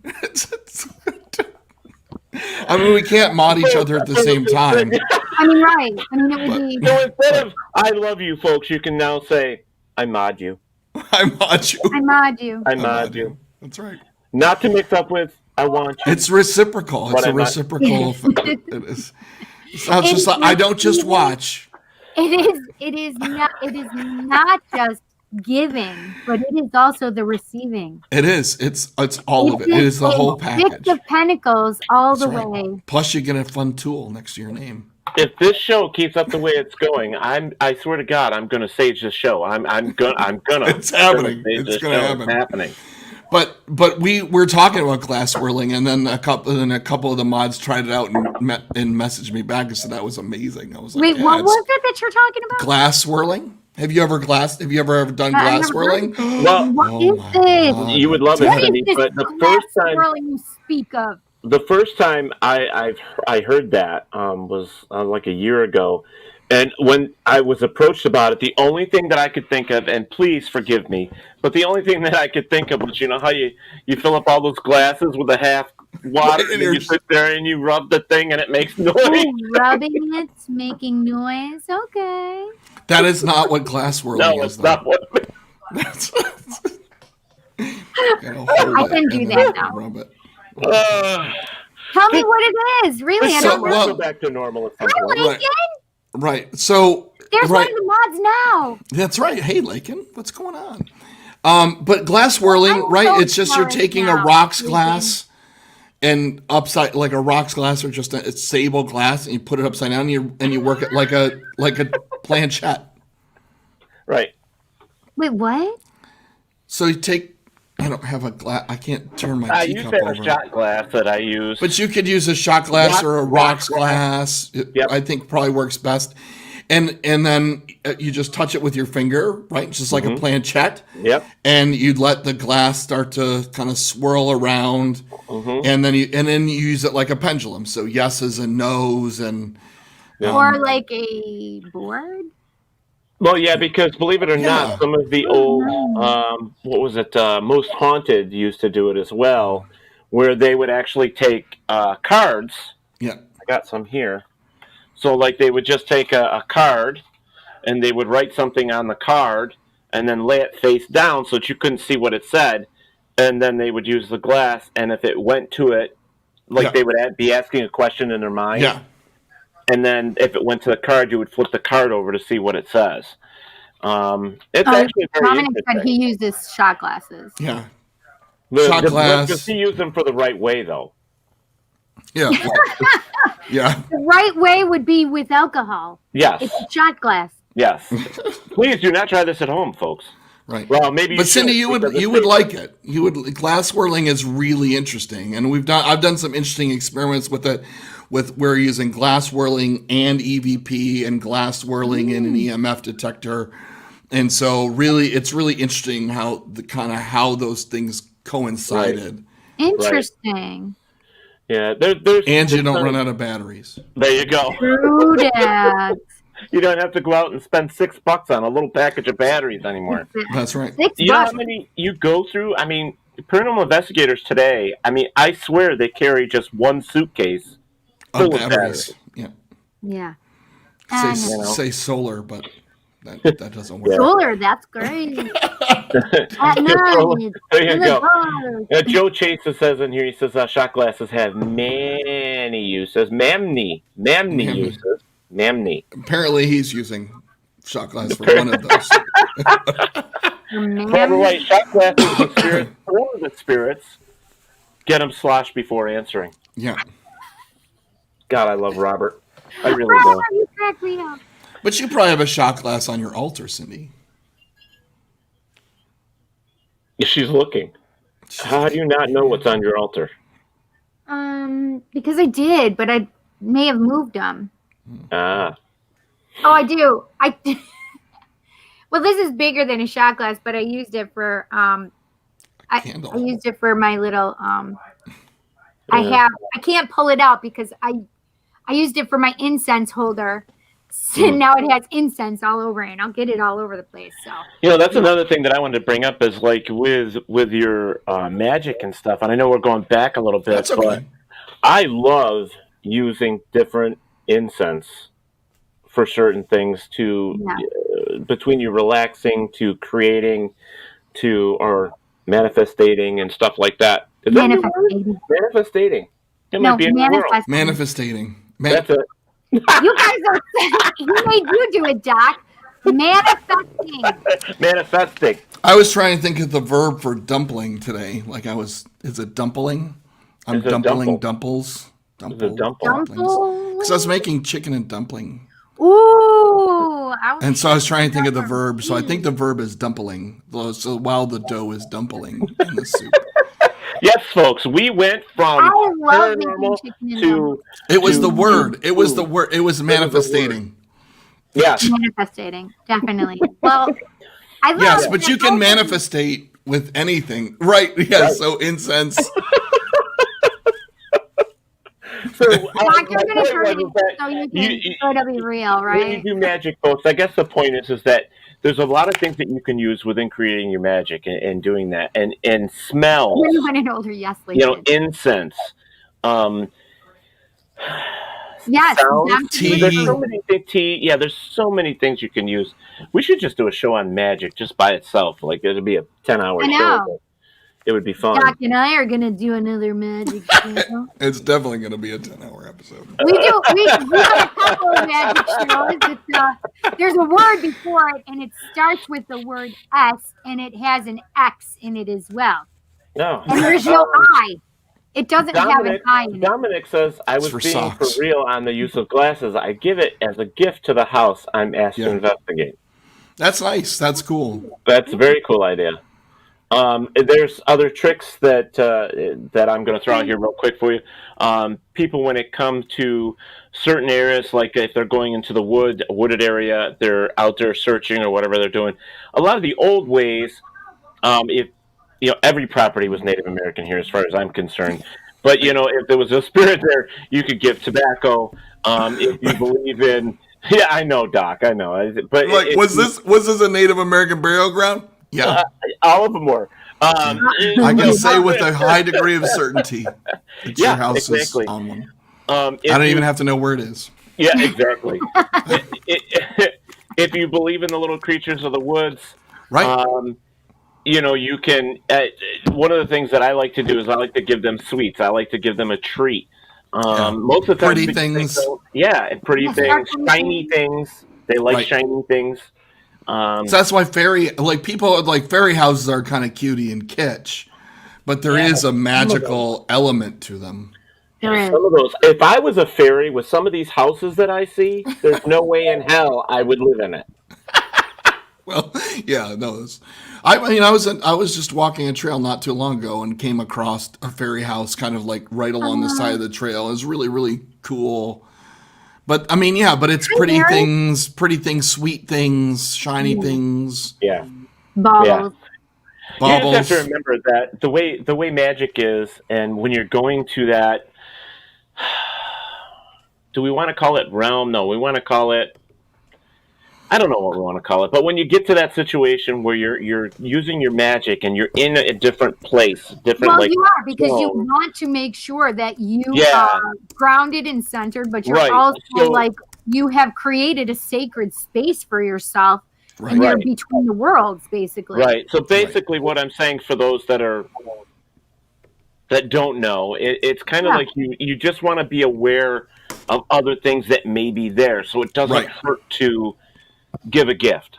I mean, that's probably the easiest way to say, hey, I mean, I know that when I go to a river and there's an alligator in there, I always take a chicken with me. I take a whole chicken and throw it in, because that way, they won't come on land and come and eat. I take a friend.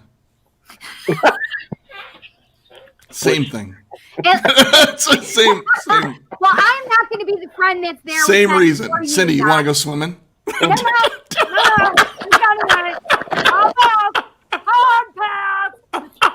Remember, he mods you. Right. I do mod you. Yeah. But I wondered, like, when I moved here, like, why there were fences up around pools, and people are like, leaves. I'm like, leaves? No, it's so right. They're like, no, well, not really, but alligators. I was like, oh, yeah, no, that makes better sense, right? So. Yes, exactly. Yeah, Mount Hope Cemetery, here in New York, in Rochester. Beautiful cemetery. Yeah, it is. So, but when you're in that magical place, when you're doing something, leaving a gift, whatever it may be, is, I think, and I think it is dependent on what you're interested in. Yeah. Like if you're going, like, you can go and leave tobacco, but if you're not talking to spirits of Native American, or you're not trying to, if that's not the magic you're trying to of indigenous peoples that you're trying to create, I mean, then that's a kind of a missed gift. That's like that's like getting it's like getting socks. But I guess the best part, well, not best part, the thought I was thinking about was, it's better to be safe than sorry. So it doesn't hurt to have a little bag of whatever with you, just something that you can give. Yeah. But you want to make sure that if you're calling on somebody, especially a goddess, you want to make sure that you're like kind of tuning into that goddess and what they're known to be, what their offerings are known for. Native Americans, definitely tobacco, sweetgrass and sage, and there's a lot of lavender. They love lavender too. Yeah. So, but there was a ritual we used to do. I used to fish a lot. I was an avid fisherman, and it was one of those things that when we used to go out and before we did our fishing thing, kind of like the same thing as when the Native Americans went out to hunt. We did a ritual, and we actually gave the water and the land a gift for us being there to catch fish for, the eating, Sure. So, it's something that you get used to too. I mean, some people look at you and go, why are you doing that? Right. Well, it's hard to explain. I don't know. But it is a gift. Generations of, yeah, I get it. A lot of little maybe a little alcohol as well. There you go. What's Robert say here now? He says, I really need to set up a Sasquatch gifting site on the mountain. Molehill compared to ones over there. What are you going to do? Leave gifts? There you go. Yeah, he said he's going to leave gifts. Oh, yeah. Some researchers seeking Bigfoot leave gifts. Yes, they do. Bananas, nuts. Yeah. I've seen that several times. So let's go on to a couple other things here, Doc, because we're getting down. We have to play another commercial, and that leaves only a half hour left of the show. We were talking about paranormal investigation, and I've been doing it for so long, but that's actually how I met Cindy. We actually did one together, which was amazing. We had a great time. But Christy was on here, too, just a little while ago. I don't know if she still is. Yeah. Dom says, this show is so much fun tonight. I have to run. Thank you for a great show. Thanks, John. Dominic, for joining us. Yes, I'm going to be hopping over to Dom soon after. There you go. I can't remember. Yeah, Dominic's show, Real Talk with Dom, comes up right after our show. 10 a.m., 10 p.m. Eastern Standard Time. Right. You need to go to bed, maybe? She's got to go to bed. I don't know. But anyway, with paranormal investigation, I mean, Well, I'm gonna go to bed, all right. there's so much out there with things being used today, and there is a big crossover of using tarot, using a lot of that stuff, as well as some of the old school ideas, which were cards and so on and so forth. I can't remember there was another one, and I can't remember what it was. It just kind of flew out of my head. But there's a lot of things crossing over, and it's because I think, and you touched on this earlier with the whole thing about the blinking lights and all that stuff. It's expensive. Yeah. I'm sorry. And all you really know for sure is that your lights went off. Yeah. I mean, that's everything else is conjecture. And listen, throwing a tarot card down in an investigation, you're not really for sure either, right? So I'm not knocking it. Please don't think I'm certainly not knocking it. I'm just saying that I tend to go more kind of analog. But let's be real here. Being a paranormal investigator and investigating all this stuff anyways, as far as I'm concerned, and this is something that I've always taught in my classes and my lectures, is you need to try everything. There's nothing set in stone saying you have to do things this way. You can try anything. How else are we going to find out what works and what doesn't work? That's right. Yeah, you just have to have I mean, approach it, if you're an investigator, approach it with that investigative scientific mind as to what's going on, and try to, I think for me, just like that glass swirling with having multiple, like I wanted to have multiple confirmations to try to understand, or at least get closer to what at least we could think what was actually happening. But and then, well, I'm sure people watch. That's interesting. I've never heard of it, Doc. I'm really curious now. But I mean, I think Hellier made tarot and paranormal investigating, like, kind of showed a thing. Showed that it could be a thing. You haven't seen Hellier yet? Yeah. No. What is that? What is Hellier? You should check it out. You'd like Hellier. Google it when you get a moment. Google. Yeah. Or YouTube. Yeah, you can watch the entire series, both seasons, on YouTube at this point. But okay. Dana and Greg Newkirk from Planet Weird and some other people started to get these kind of synchronicities and I really liked it because synchronicities are kind of like a thing, and so. But yeah, like I thought that was really interesting when Dana Newkirk threw tarot, and I did a show about it, but on my thoughts about tarot in paranormal investigation, because I never really, like, I have these lanes, but I never really crossed them over. I was like, tarot's tarot. But why not? Why not? You have to try something. It's like for the longest time, I was using candle magic in the beginning. Which is considered old school paranormal, because they didn't have torches, flashlights. If you're over in the UK, they call them torches. But it's you used what you had, and that's the whole point of think outside the paranormal box. My book is like you use what you have. It's stuff there. That's how it started. Yeah, because there's no rules. There's no. I mean, it's sure you have a couple basic rules. You really don't want to piss anything off, but. No. At the same time, how do you know you're pissing them off? Don't piss them off. Please don't summon a demon. Oh, shit. We're not even going there. And also, please don't have a cheeseburger before we investigate. Ooh, cheeseburger. Oh, what was that? Oh, my God. I heard a growl. Yeah, you did. Here's some Gavin. Here's some Tums. Paranormal is right. As you're using the micro cassette player, you're going, that was Bob farting. Right. Stuff like that, though, Cindy. What's funny is, though, I mean, and you could be using any type of digital recorder, but passing gas, the way you place your feet on a creaking board, or the cat in the next room, hacking up a fur ball. I mean, all of that to you. Some of these people are going, "Oh, listen to the EVP." Yeah, but it's experience, right? We become attuned to it, and that's how you. Yeah, right? It's like anything else. It's just that attunement. So when you're new, then I don't. You know, when you're new, you're gonna want to. Everything's gonna be paranormal because you want it to be. Yeah, and I don't look. I was there. I've been there. Like true. We've all been there, and we've all been there. And if you say you haven't, you're full of. Yeah, and you're just gatekeeping, and I don't think we should be gatekeeping. Like people want to investigate the paranormal, we should allow them to come through and have that experience. And I think as people who've been around for a while, right, then just say, you know, that is an interesting growl. Could it be something else? Is there something like right? What's the rule of paranormal investigation? I want to find the normal explanations first. Everything, you know, everything else that's left is paranormal.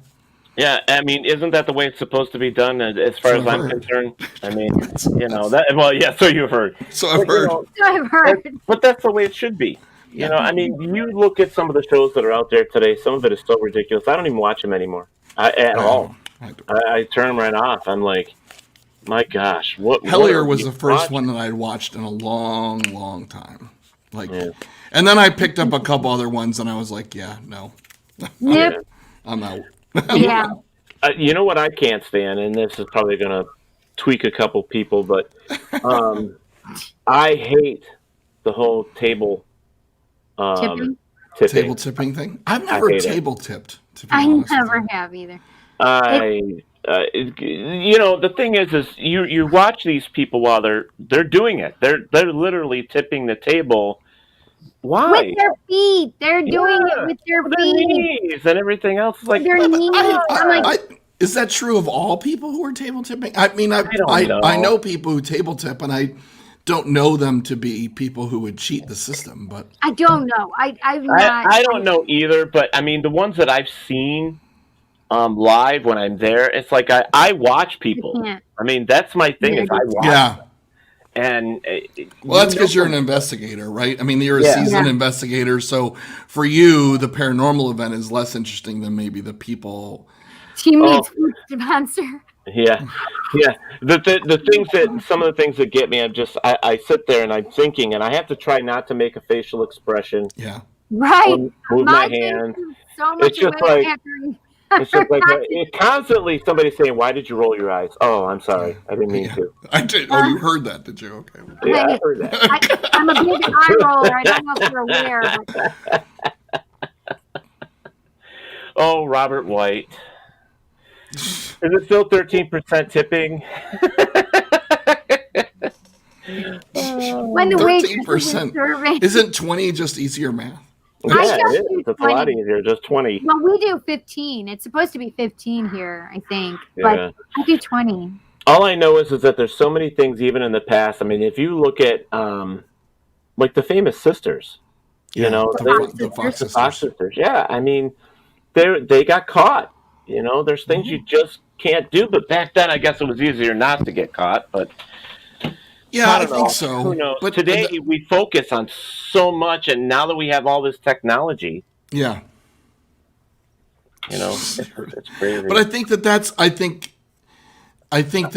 you know, I think when you do it for a while and you start to get a sense of fame or a sense of fortune out of it, or it becomes part of your identity when things aren't happening, that's when the temptation becomes real to maybe, you know, kind of just kick. And it probably, and I'm not saying I do this, I'm just saying I can understand the mindset of, you're probably thinking, well, I'm going to kickstart this investigation a little bit. Let's see what happens if I kick the table or I, touch the flashlight and see if that doesn't kickstart. How many table tippers have you known and seen that do not use a tablecloth? No, I don't know. I don't know. I've never seen table tipping live. Okay. So I don't know. Well, I only know a table tipper that I don't know to be someone who would fake it. There you go. Well, we're going to come back and we're going to answer that and some more questions. Exciting.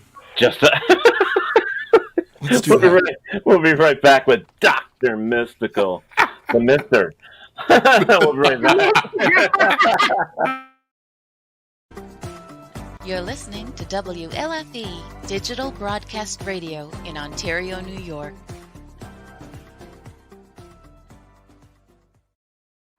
Real Talk with Dom. It's a new spin on variety. Dom's created a show that puts his guests in the spotlight. Whether you're a musician, a poet, wrestler, or merch creator, he gives you the opportunity to promote you. Real Talk with Dom is a real no-nonsense show. Don is down to earth, critically truthful, and real as it gets. So if you're looking for a standalone, think outside the box kind of a show, then Real Talk with Dom is a show for you. Mondays at 10 p.m. Eastern.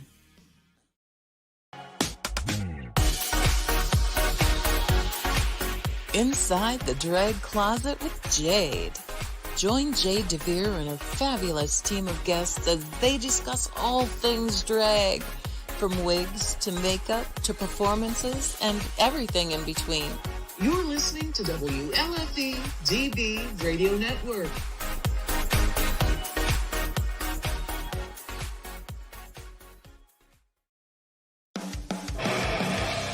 Hey guys and dolls, this is Casey DeVille, the better half of DeVille Inc., Baltimore, Maryland. If you're ever in Baltimore, stop in and see me and Tony. Invisible Bree, 5920 Eastern Avenue, Baltimore, Maryland, 21224. Give us a call if you're in the area at 410-400-9641, or look us up on the web at DeVilleInc.com. DeVille Inc., where we specialize in you.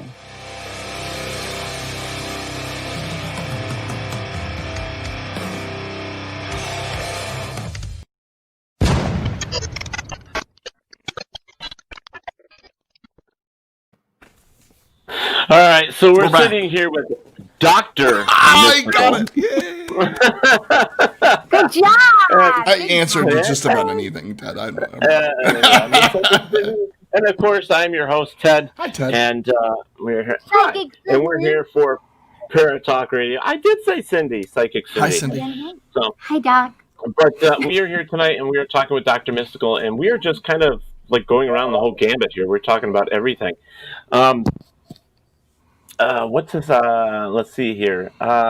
Bills are leading 24-8. There's your news. There's your sports news. There you go. Go sports ball. Greggy Listen, says, I know I'm wearing red and blue for a reason. Good show, everybody. Thank you. Well, thank you for stopping in here. We appreciate it. Great, thanks so much. Thank you. I love it because Joe's in there. It's like doctor. So he was in on this too. So he's got it. He knows. He's been. Yeah. So we were talking about certain things with table tipping, and I thought it was pretty interesting that Cindy brought up how many table tipping, with the table tipping you've seen, had tablecloths. And it's like, I don't remember that I've seen live had tablecloths. They were just the table. Tables. Like a card table, right? Yeah. Yep. So it's pretty. It's pretty. The only ones that I've seen have had something atop of them. Hands, right? Awesome. What's that? You were talking about like tablecloths or decorations, right? Yeah. So but they were long. They covered the whole lane. Yeah. Well, that way they could cover up them tipping the table. Sure. You know. So now. Yeah, I've never tried table tipping. Maybe that's something I should try. I don't. It just seems like too much work. Yeah, I'm not allowed to investigate in the house. I'll have to go to somebody else's house and investigate. Well, you come here because, look, you ask for some sort of conversation from the spirit, and a voice audibly comes out of the basement, and then you're like, no one else will let you investigate, and like, blah blah blah, and on the way out the door, I was like, see ya. They're like, bye. I was like, oh no, bye. Close. Yeah, don't come back. The answer was never do that again. Oh my goodness! Don't ever leave this house having summoned a spirit and then walking out the door. I'm like, well, I had places to go. I have things to do, man. I'm out of here. So there's things that we've talked about here, like the table tipping. That there's other things within the paranormal that people do in their investigations that I find sometimes it's amusing more than anything. And it's I mean, there's a ton of equipment you can use, but back in the day, like I said, they just went in with what they had, whether it be a paper cup or plastic cup or a straw or a spoon or a knife or a candle or whatever. Talc. What? What? Talc. Oh, talc. Like talcum powder? Yeah. There you go. What's for talcum powder? For footprints? Yes. Footprints. Yeah, but that's how I catch Santa Claus. Put flour all over the floor. Yeah, flour. Or chalk. You can take chalk. Chalk, flour. Yeah, flour. It's like is 99 so cents cheaper. for 5 pounds. Use flour. Yeah, it's so much cheaper than talcum powder. And you can dumple it. You could sweep it back up and bake your cake.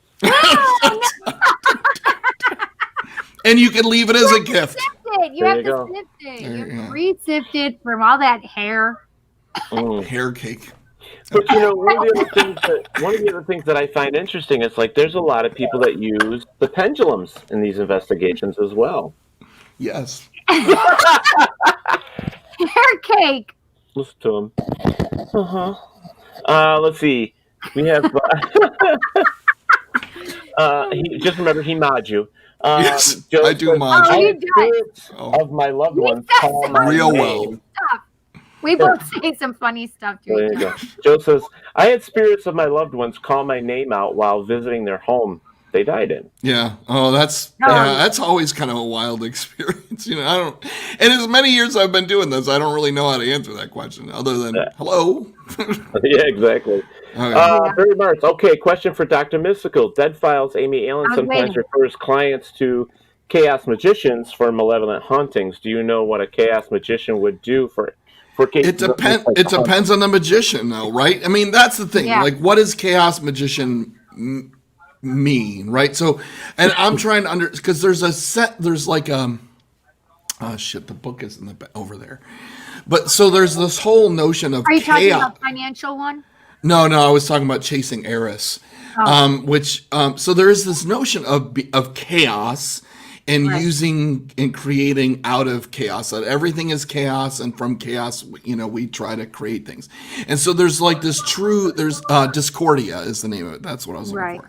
And so there's this notion of Discordia, but I think kind of how I was brought through in terms of chaos magician is really kind of probably more along the line of an eclectic magician. And so it probably, Barry, depends on what that eclectic magician does. So I know chaos magicians who have a background in demonology. So they're going to work from that perspective. I do not. So I can identify it and then I'll be like, and I'm done. Thanks for playing. And so like, let me make a reference. So probably that's, and I don't know. I've seen, I think, Dead Files like maybe once or twice, and I'm sure it's a fine show, and I'm sure, but it probably just depends. I mean, from my perspective as a chaos magician and a paranormal investigator, I think the issue is for me, it would be kind of to identify where this spirit or where this malevolence is coming from. So an example I could give you is that I was asked to work a case by a friend who lived in a First Nations. I shouldn't probably go too much further. So I don't want to get in trouble because I don't want to get in trouble with First Nations or Indigenous or the councils or anything because by rights I should have said no.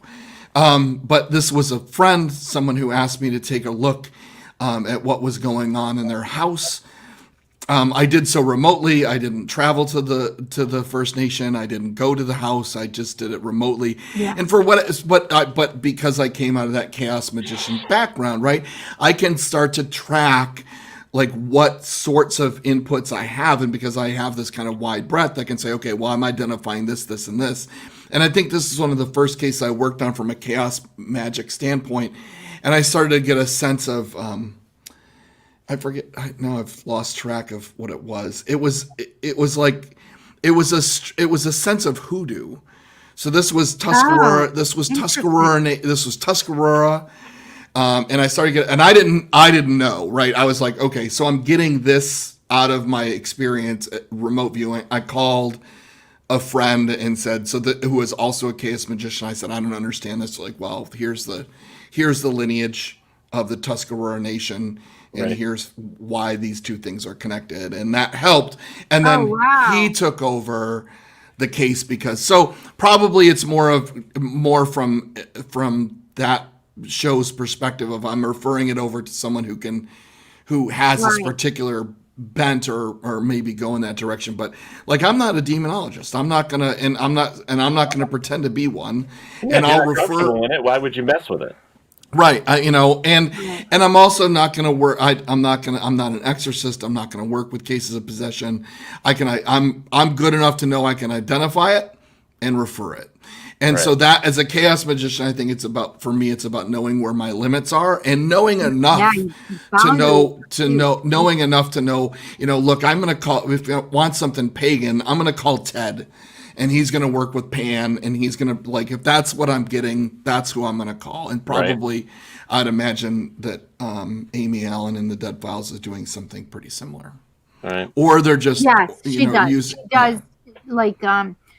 She will send it off because she obviously can't stay, so she tells them to find either a witch or find a chaos magician or find a Reiki practitioner or XYZ, whatever it is, the healer, magician, etc., whatever it is, even sometimes a psychic medium, a local psychic medium that knows the area, she will say, or Yeah. Well, referring is always the smart way to go with a lot of that stuff. Even as a paranormal investigator, knowing that you've came to your limit, so now you have to go with somebody that has more education or knowledge than you do. And that's the smartest thing to do. So people, if you do this and you're way over your head on something, please reach out, because that's what you should be doing. Exactly. To reach out to other people that have the knowledge that you don't have. That you don't. Right. So know your limitations. Now we're going to go back to a couple of things in the chat room here. My grandfather died in the apartment I live in. Sometimes I swear I hear him wheezing, breathing, and rocking in his chair. And that's not uncommon. I mean, believe it or not, when people have passed, it's common to. I know people that this lady that her husband died, and she swears she still smells him all the time, even when she's sleeping, or feeling him put his arm around her when she's sleeping. So it's pretty pretty common. Tom, he says, I know the Doug Henning reference is dating myself, but who's Doug Henning? Yeah, because he said LMAO, like Doug Henning. Back up. Yep, it's magic. It's magic. I believe in magic. Oh, all right. That's not Doug Henning. He was a magician, sleight of hand magician. Yeah. Yep, some of those first stages can be fierce. Yeah. Let's see. And then Tom, of course, was the power of voodoo. Hoodoo? You remind me of the Babe.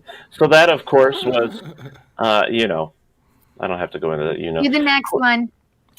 Question for Cindy. Cindy, how old were you when you identified that you are psychic?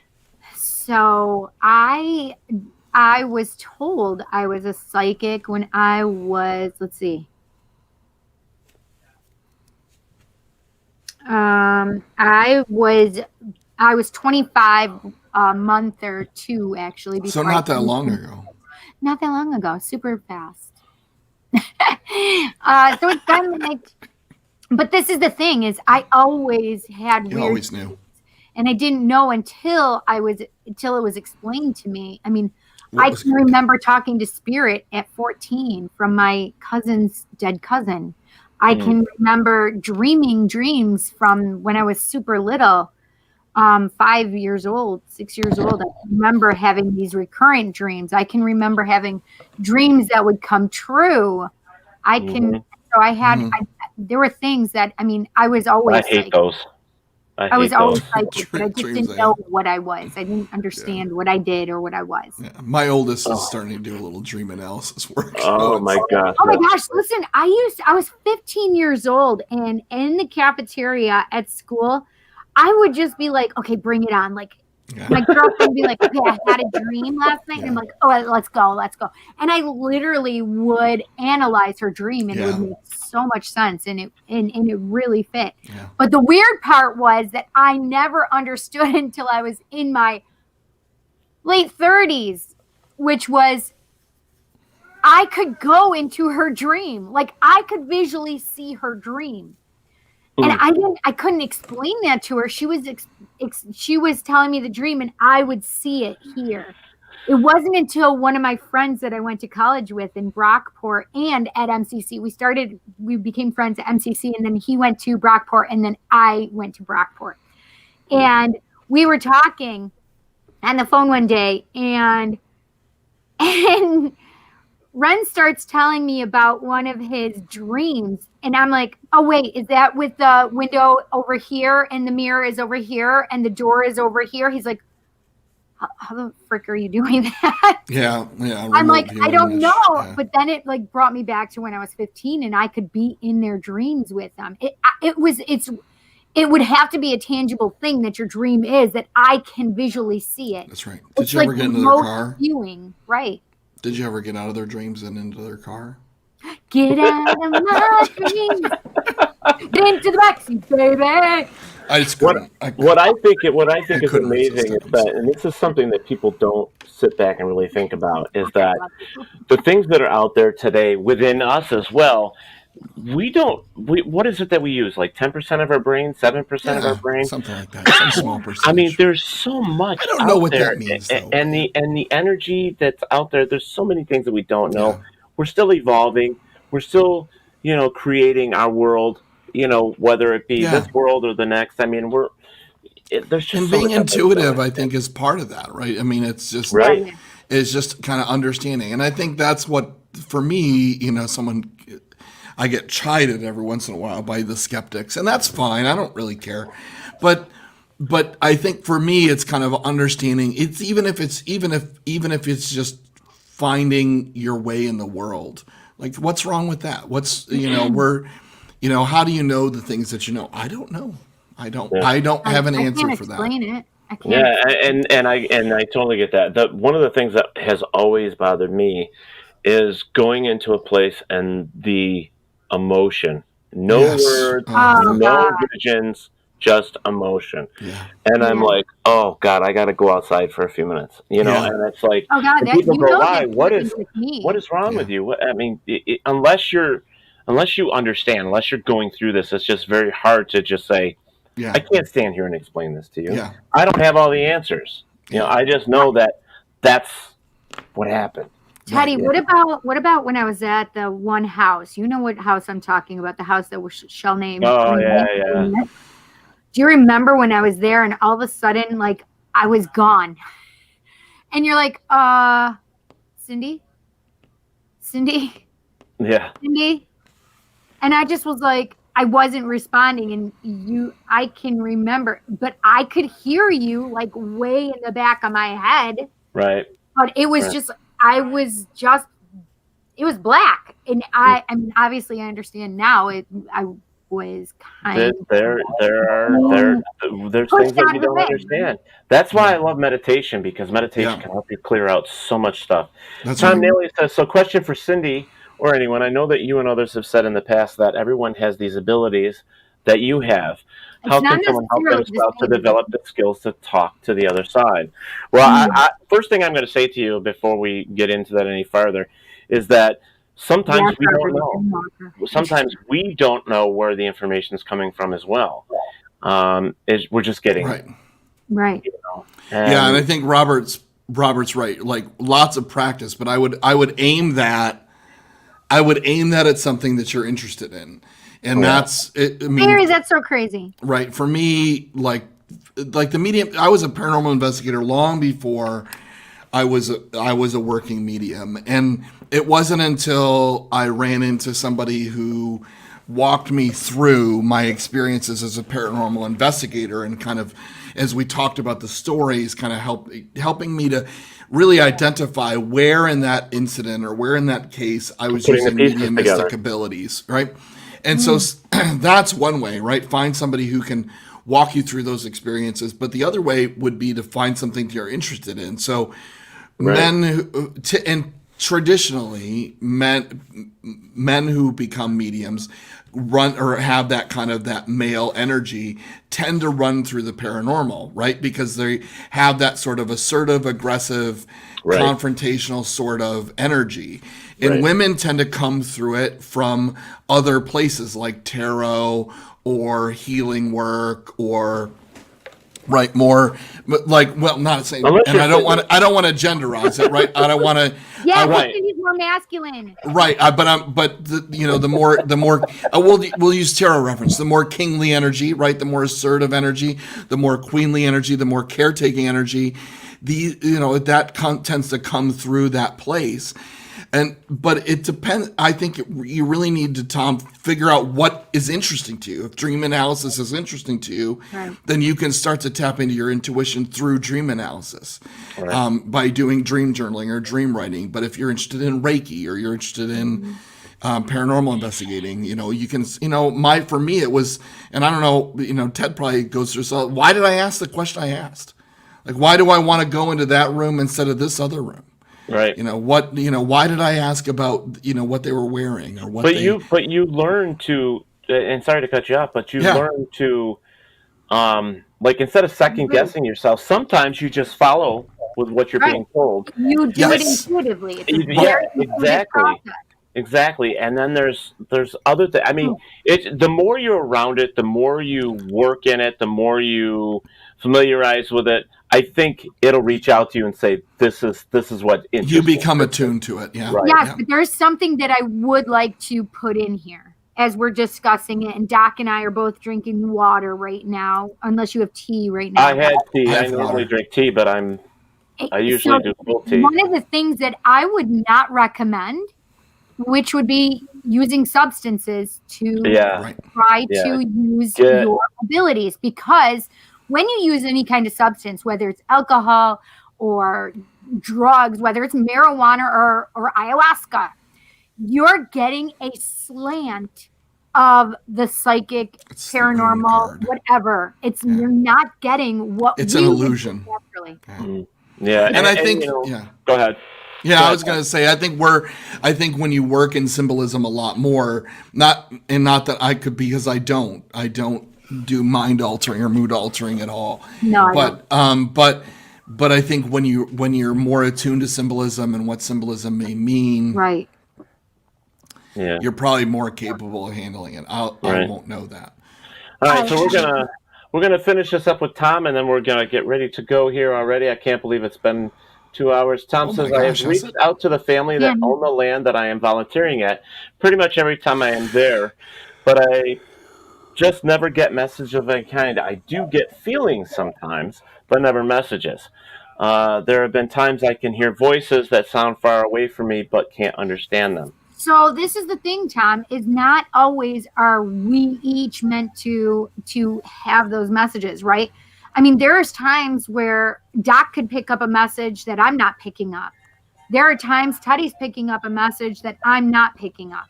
And this is the thing, is it's all about, it's a channel, right? We all have our own channels that we tune into. Yeah. Right. But the other thing is that you may not be adept at seeing, right, clairvoyantly. And you may not be adept at audience, right? Clear hearing. I mean, I have had, like, in my house itself, like, I'm upstairs and all of a sudden I'll hear old music playing down here. And I'm like, do you guys hear that? Yeah. There's a lot of separation with that. I mean, there's so much, you know what I mean, that you really have to look into and do your research on with it.